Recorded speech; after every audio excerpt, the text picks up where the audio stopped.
السلام عليكم ورحمة الله وبركاته. ازيكم يا ملكات؟ عاملين ايه؟ يا رب تكونوا بأحسن صحة وأفضل حال. قبل ما نبدأ الفيديو نسمي الله ونستعين بالله ونصلي على الرسول. اللهم صل وسلم وبارك على سيدنا محمد وعلى آله وصحبه وسلم تسليما كثيرا. أهلا وسهلا بكل ملكة جميلة دخلت عندي، نورتيني وشرفتيني وكترتيني. شكرا لأي حد بيشجعني حتى ولو بكلمة حلوة، وشكرا لكل صدفة جميلة جمعتني بناس جميلة زيكم. ويلا يا حلوة انت وهي قولي ورايا: اللهم إني أتبرأ من حولي وقوتي وألتجئ إلى حولك وقوتك يا ذا القوة المتين. اللهم أعني ولا تعن علي، اللهم انصرني ولا تنصر علي. يلا بينا على الفيديو بتاعنا نشوف احنا بنعمل ايه النهاردة. هنعمل فتة. فتة يا كوكي. فتة يا جماعة. فتة ايه؟ في ايه؟ هنعمل فتة، جبنا العيد وجينا. يلا أول حاجة بقى احنا عملنا ايه؟ احنا جبنا الحلة بتاعتنا الجميلة كده، حطينا فيها ايه؟ معلقة زيت ومعلقة سمنة، وحطينا الرز يتشوح، مش يصفر ومش يغير لونه، يتشوح بس. بنشوحه. هنشوحه في ايه كمان؟ هنحط عليه مع يعني حط الرز ملح، وكمان ربع معلقة سكر كده، تمام. ونشوح الرز. بصوا لما باجي حد انا الحاجة، على فكرة انا باخدها بالنظر كده، انت عينك مقدار، انا كده انا بشوف حاجتي عيني مقدار ليها. فانا كده حدقت الرز بالحدق اللي انا عايزاه، وكمان حطيت زي ما قلتلكوا سكر. وحطيت ايه بقى؟ التركه بقى والسر والطعم الحكايه في الحته اللي جايه دي، اللي هي ايه بقى؟ ان انا مش هسقي الرز كله ميه بس، لا انا هحط كمان شوربه. وانا النهارده سلقه لحمه ضاني، فانتوا ما ادراكوا بقى اللحمه الضاني شوربتها بتبقى طعمها عامل ازاي. فاحنا حطينا عشان بس متبقاش تقيله، حطينا كوبايه ونص بس، كوبايه ونص بس شوربه، والباقي ميه. بصوا انتوا ده رز مصري، الرز يعني فلاحي بلدي، فبيبقى محتاج ميه شويه. هو بينفش، هو ما شاء الله بينفش خالص يعني، وتلاقي الكميه معاكي ايه؟ تضاعفت. فهنا بقى انتوا بتحطوا لكل كوبايه رز كوبايه ميه. لو احنا يعني ايه هنعمل بمقدار الميه الكوبايات، فبتحطوا لكل كوبايه رز كوبايه ميه. بس انا احتجت هنا ان انا ازود شويه، فحطيت كوبايه ونص شوربه والباقي ميه. هنا بقى الخطوه دي هنعمل ايه؟ حطينا معلقه زيت ومعلقه سمنه والثوم، عشان هنعمل ايه؟ تقليه. نعمل التقليه بتاعتنا الجميله. حطينا معلقه توم كده حلوه. بصوا الهراسه بتاعت التوم دي تحفه تحفه تحفه. اوعى الشيف يا عم الحاج، الله علينا يا جماعه، الله. اوعى اوعى. شفتوا والله العظيم انا كنت خايفه. شيف ولا مش شيف؟ شيف. هعمل لكم ولعه الشيف شربيني اهو. احنا بعد التومه بتاعتنا ما اصفرت كده وبقت لونها ذهبي وقمر، حطينا ايه بقى؟ حطينا ربع كوبايه خل. فاحنا طفينا بيها بقى التومه اهو. انا هنا بقى ايه الوسواس اللي انتوا عارفينه. جبت بنزين وقعدت امسح ايه الطرطشه اللي حصلت دي. اصلا اكتر حاجه بتخلي الطرطشه تزيد قوي عن المعتاد يعني الخل مع الزيت او سمنه. اوبا بقى ما اقولكوش. فانا هنا حطيت ايه بقى؟ حطيت طماطم. انا دي كنت مفرزاها وما طلعتها، يا دوب طلعتها قعدت في الميكرويف دقيقتين، ما لحقتش يعني. فقلت لا بقى عشان التومه خلاص ما تبقاش حاميه قوي اكتر من كده، لما طبعا تقعد تغلي كتير وهي اصلا محطوط عليها خل، فتبقى حاميه بشكل صعب يعني. فقلت لا خلاص طلعتها بقى، وهي إيه باقي التجميد ده يبقى يفك في النار. فانا بقول لكم ان انا هنا حطيت ايه؟ حطيت 7 بهارات، معلقه حلوه كده، وحطيت كمون، وحطيت فلفل اسمر، وهنا ذره سكر عشان معادله حموضه الطماطم، وهحط كمان كزبره. قلب بقى كل التوابل القمر بتاعتنا دي.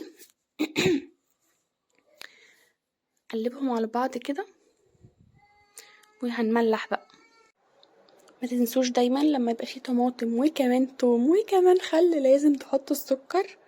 هنا بقى انا عملت ايه كمان؟ حطيت حبة شوربة عشان يفكوا معانا تقل الطماطم. انا عايزه اقول لكم حاجه، عشان في خطوه انا نسيتها، كنت عايزه اعملها ونسيتها، نسيت اعملها وانا بطبخ الفته يعني، فقلت اقولها لكم عشان انتوا تعملوها. لما تيجوا تحطوا، انتوا دلوقتي عملتوا الطشه دي بتاعت الثوم وحطيتوا عليها الخل، يبقوا خلوا شويه صغيرين حطوهم على ايه؟ على الشوربه اللي هتسقوا بيها العيش بتاع الفته. يا نهار ابيض على الطعم والقمر بصوا هيبقى طعمها فظيع بجد. يعني تخلوا حبة طشة بتاعة التوم دي لما تطفوا بيها الخل، خلوا حبة صغيرين حطوهم على ايه، على الشوربة اللي هتسقوا بيها العيش. تمام. انا نسيت اعمل الخطوة دي، ف قلت اعرفها لكم. هنا بقى عملت ايه، حطيت معلقة سمنة واحدة بس. وطبعا انتوا عارفين انا بستعملش السمنة الصناعي خالص يا جماعة، عشان هي بجد ابشع حاجة في الدنيا. إيه لو انتوا هي صعبة شوية في الزمان ده، الله المستعان. انتوا عارفين الزبدة بقت بكام؟ بقت ب190، لا بقت ب170 الزبدة. انا بحب اجيبها زبدة بتاع ده، بحب اجيبها زبدة جاموسي وانا اسيحها سمنة. يا نهاري يا نهاري على الاسعار، بقت ب170 ولو سمنة نجيبها ب190. اللي هو مش عارفة هنشحت بعد كده. هنتقابل كلنا في موائد رحمن. الله المستعان. فانا عشان بقتصد بقى هعمل ايه، بقيت اشيل وش اللبن وبعمله بحوشه زي ما انا قايله لكم، بعمله احلى سمنه بلدي اقسم بالله. انا مستنيه اعملها معاكم بس انا لسه بحوش، يعني عشان انا بحب ايه، اعمل كميه حلوه. يعني انا لحد دلوقتي محوشه علبه بس، علبه اللي هي ايه نص كيلو مثلا، فمحتاجه ان انا ايه اكتر شويه. وان شاء الله برضو هجيب. بصوا انا كنت قايله لكم قبل كده تعملوا، بصوا عشان ما انساش بس ما ننطقش من بعض. احنا الاول حطينا معلقه سمنه واحده وبنشوح اللحمه القمر بتاعتنا فيها. تمام. نرجع لموضوع الزبده بقى. انا قايله لكم هاتوا بعد كده، يعني اللي بقى مش في استطاعته ان هو يجيب سمنه بلدي، اعملوا لها والله ان شاء الله جمعيه. يعني بعدين انتي بتجيبيها مره واحده في السنه، اعملي لها جمعيه. او عشان مش عايزه اقول لكم قرش متحوش على جنب، عشان مش هتعرفوا، بجد مش هتعرفوا. ايديكوا بصوا طول ما هو قدام عينيكوا ايديكوا لازم هتطولوا لازم.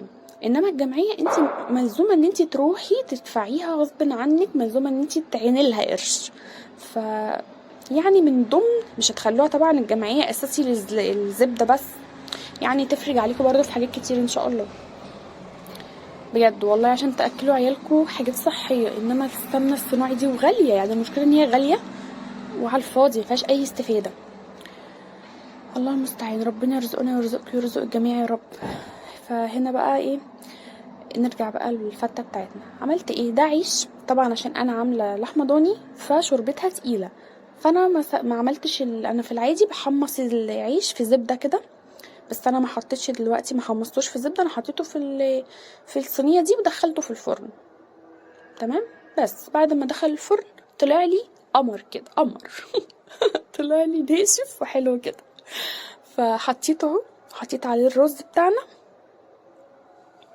عشان يعني العيش ما يبقاش تقيل معانا لما نسيحه في زبده، عشان طبعا الشوربه الضاني تقيله. فعملته زي ما قلت كده من غير ولا نقطه زيت ولا سمنه ولا زبده ولا الهوا. دخل الفرن طلع لنا بحالته الجميله دي. حطيت الرز اهو، والرز زي ما انتوا عارفين ساقينها طبعا شوربه، ساقين الرز شوربه. وحاطين الصلصه بتاعتنا القمر. تمام. وسقيتها كمان ايه، سقت كده حبه شوربه ببساط خالص عشان العيش ما يطراش معانا، عشان يحتفظ بايه، بالقرمشه بتاعته الحلوه الجوسي الجميله دي. ودلوقتي بنحط حاطين اللحمه على وشها اهو.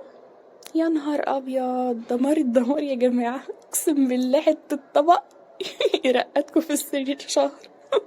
لا بعد الشر عليكم طبعا، لا اقصد انه يعني ايه، من كتر ما هو طعم وجميل وقمر تلاقوا نفسكم بروتات كده، بروتات قاعدين مكانكم مش قادرين تتحركوا. خلاص اهو الطبق بتاعنا الجميل، وده الشكل النهائي بتاعنا.